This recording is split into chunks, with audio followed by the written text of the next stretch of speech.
What's up, guys? Welcome back to my channel. Sheba Israel here. If you're new to the channel, hello and welcome. And if you're an OG subscriber, what's good? Welcome back. So today in this video, we're getting to the great lock-in. You know what season it is. You know what time it is. Summer's basically over.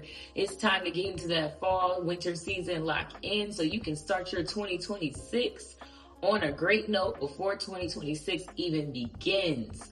We are done with New Year's resolutions. We start in the fall. When you get started early trying to achieve your goals, you make it so much easier to get to and feel accomplished because you don't have to rush.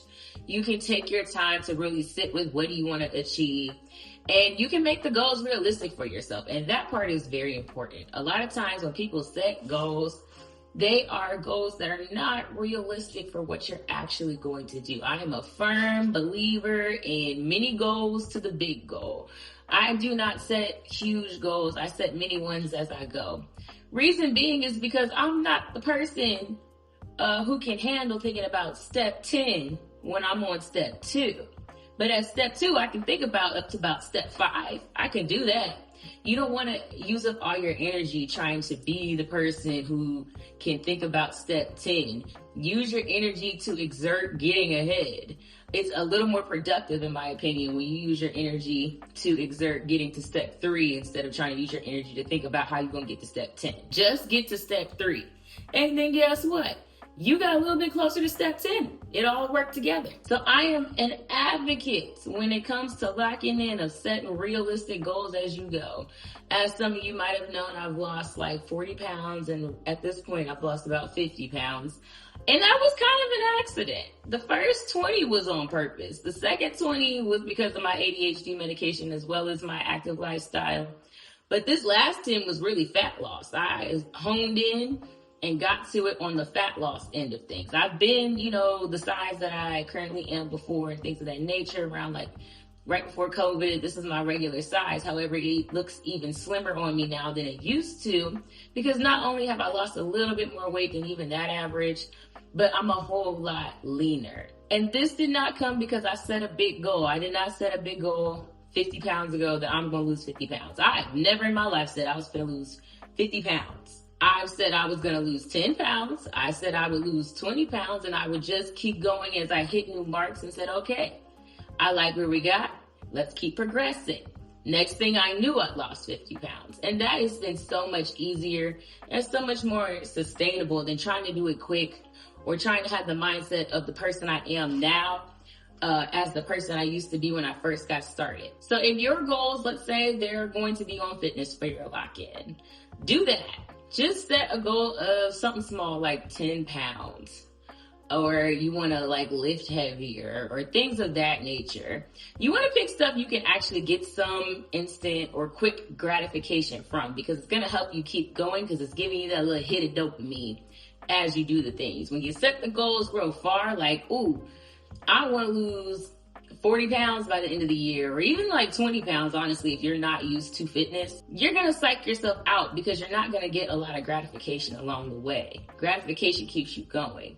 Don't try to motivate yourself off of pure motivation and discipline. That's supposed to kick in as your reserve. Use, what's the word I'm looking for? Use just rewarding yourself in good ways and healthy ways, but use rewarding yourself to keep yourself going. If you set your goal that in 2 weeks you want to lose 5 pounds, you're going to feel better about yourself when you lost 5 pounds in 2 weeks than if you said you wanted to do that in a week and you didn't achieve it. But let's say you lost 2 pounds. You're not going to be happy about the 2 pounds. Even if you set the goal at 2 pounds, you're going to be happier that you achieved that than if you tried to set an astronomical goal and then you only lost 2 pounds. You can use that same structure when it comes to financial goals, personal goals, any goals that you want to achieve.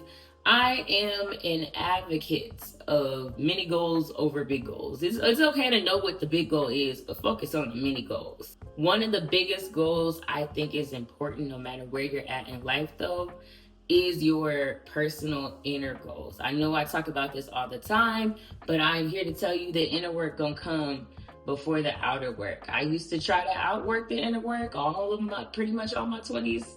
Yeah, I did that pretty much all of my 20s until about the end of it.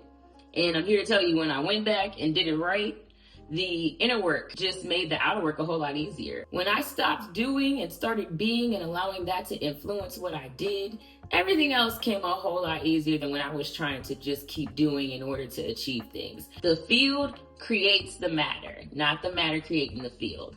Meaning that your environment is influenced by your thought process and what you want to create. We're all expressions of the creator, and so you have to be very cognizant of how you create. What kind of life do you want to create for yourself?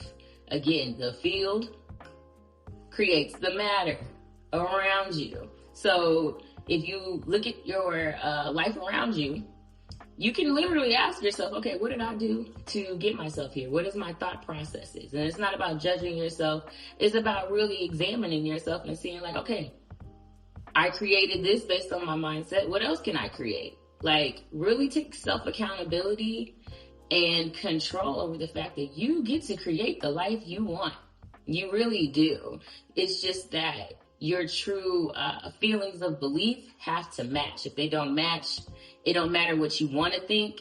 Your mind is going to create what you really think. And so if you don't believe in yourself, it don't matter if you tell yourself you believe in yourself. If you don't feel it, if it ain't in your heart, that ain't what's happening. However you think in your heart, that's what's gonna come out. So however you're feeling for real, not what you tell yourself, how you feeling for real, that's what you're gonna manifest. So work on that inner work and the rest will easily follow. You still gonna have to put some work in, don't get me wrong. Faith without works is dead, but it's a whole lot easier. I'm gonna give y'all some tidbits of things that I use to help me lock in. Write these tools down, put them somewhere, because they gonna help you if you're not already utilizing them. First thing I use is because I do have ADHD is lo-fi frequencies, or just frequencies in general. You can find them on YouTube. But when I'm doing work and I need to focus, lo-fi beats very much help me. It keeps my mind focused. I don't know what it does or how. It's like magic, but it does it.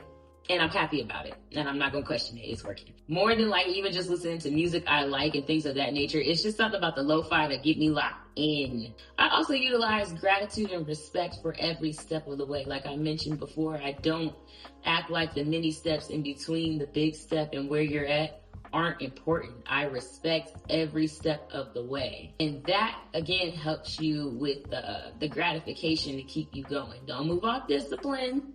Move off gratification, because there's something to be grateful for wherever you're at. It could be different, it could be worse, always. So I like to hone in and show appreciation for that, because it does even lift your energy and put you in the mindset of abundance.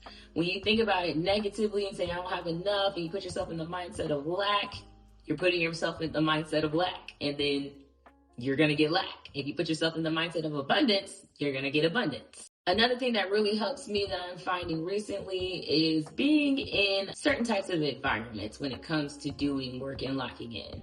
So obviously for me, like when it comes to working out, I can't do home workouts. I got to be at that gym. Just something about the environment is better for me. I've done home workouts before in the past. It don't hit the same way. It don't do it for me. I don't stay focused. With the gym, I absolutely, at this point, it's on autopilot. I don't use any type of anything to go to the gym. I just go. However, recently, what I've also been discovering is that I really like working in coffee houses in the library. I'm typically the type of person that really utilizes working from home. But while I want the autonomy to work where I want to work, I do like working outside the house. I am way more focused when I work outside the house. More and more, I've been going to coffee shops and the library, as I mentioned, and it just feels better. I'm not pushing myself as hard to do the same things that I was doing. I don't really have a rhyme or reason. There's so many reasons you could like a different environment versus another environment. But for me, I am definitely learning that I'm a work from the coffee shop type of girl. Plus, it helps you romanticize your life when you go somewhere else. You're seeing outside. You're not just in your house day in and day out, which can be a bit redundant and almost a little depressing, you know, if you are always at home, especially if you work from home like myself and a lot of other people do. Especially post-COVID. It's just, you know, it can get a little redundant. It's like, do something new.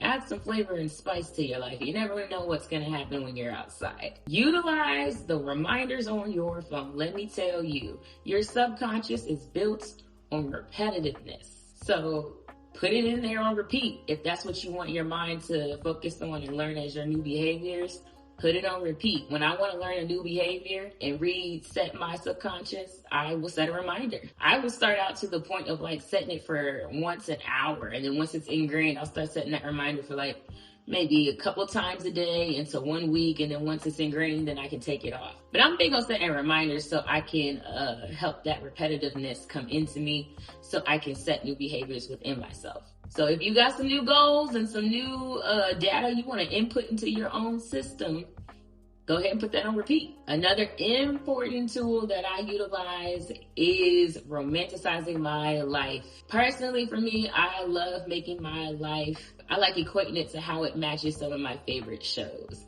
It makes it more interesting to me. For example, my life in my 20s going forward has very much matched the show Insecure with Issa Rae. And so when I go through my daily life and things, like I think about what would Issa do. I'm just kidding, but at the same time, I'm kind of not. Like I very much equate, thinking about my life in that way, because if I'm interested in that show, it makes me more also interested in my life when I equate how similar it is. You can pick whatever show or however you want to choose to romanticize your life. It's really about making the mundane more interesting, such as I have to work. Well, let me do it from a coffee shop. It reminds you a lot of friends when they were always at Central Perk. You know what I mean? Every hangout with your friends doesn't have to be grand. Y'all can chill at somebody's house like it's living single. Use the inspo you've gotten over the years from shows you've probably watched to take pieces of inspiration to romanticize your own life. You're gonna be in the mundane moments more than you're going to be in the exciting moments, so you might as well just make the mundane exciting too. Enjoy every minute of your life. Like Kim Cattrall said, I don't wanna do anything even for a second I'm not enjoying. Even when it comes to stuff like fitness, some of the things I used to do before it was just an ingrained habit, I used to think about myself training for a movie. I really used to be like, okay, girl, you got 90 days, lock in. Your movie role coming up. You got to train for it like I'm Britney Spears or something like that. I know she's not an actress, but y'all get the point. See, for me, I grew up in that skinny era back when they was calling Jessica Simpson fat for being a size 4. So when I work out, I do still think about that era of like how hard they was going. Britney Spears was like, yeah, I'm in the gym for 2 hours. I do weights for an hour, cardio for an hour. I ain't doing all that. Don't get me wrong. If I'm in the gym for hours, it's because I'm lollygagging. I'm getting my stuff done without lollygag. But those are the things that I think about. Like I romanticize my own life in that way of just like, okay, they was training for their movie roles or they was training to go on tour, things of that nature. So I think of my life that way. And it manifests. I actually did get to work on a tour. What are the odds? I didn't even try. It just came to me because I set the way I wanted to create in that manner of wanting to be in entertainment and viewing myself as somebody in entertainment. And then even once I got in the vicinity, most of the people treated me like, you don't already do this?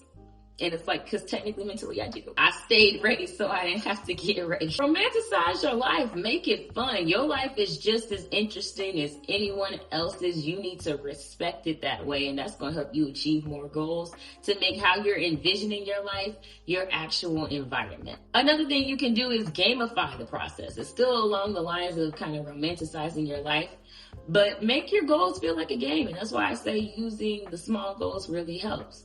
Treat it like, the type of video games where you gotta collect the coins and stuff like that. Every 2 pounds you lose is a coin, or every pound you lose is a coin. Like however you want to do it, gamify your results so it keeps the excitement up, the interest up. Even my sister, she's doing a fitness competition.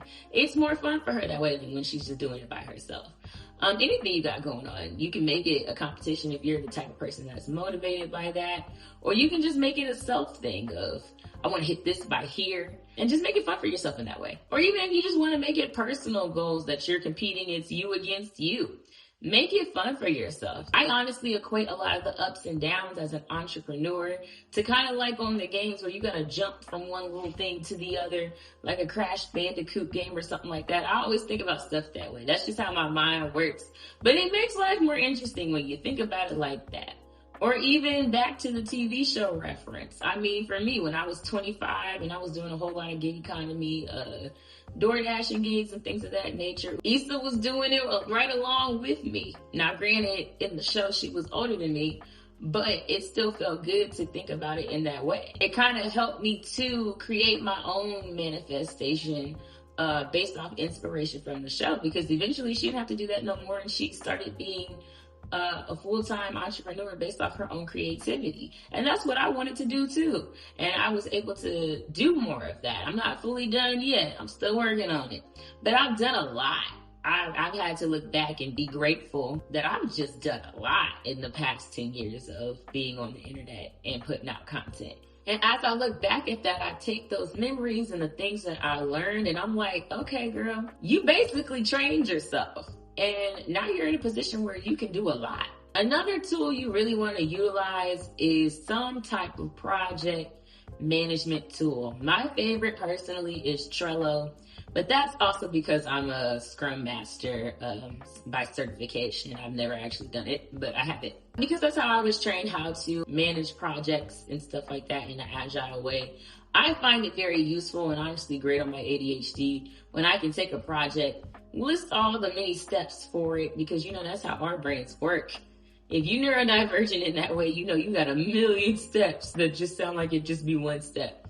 Being able to put all that down in the Trello list and then move each step based on where they're at is very helpful for me to stay locked into my goals. So if you're a person who likes a little bit of visualization in your goal setting, Trello is a great option to use to stay on track of your lock-in projects. It's all in how you frame the stuff for yourself. If you frame yourself as locking in is hard, it's gonna feel hard. But if you frame locking in as you're an artist creating art and the art is your life, it's more fun. So do it like that. I hope y'all got some great tips off of this. If you did, please drop a comment down below and let me know what you got out of it. Or if you have anything you would like to add, drop it down below as well. I want to hear from you. Thanks guys so much for watching, and I'll see you on my next one. Bye.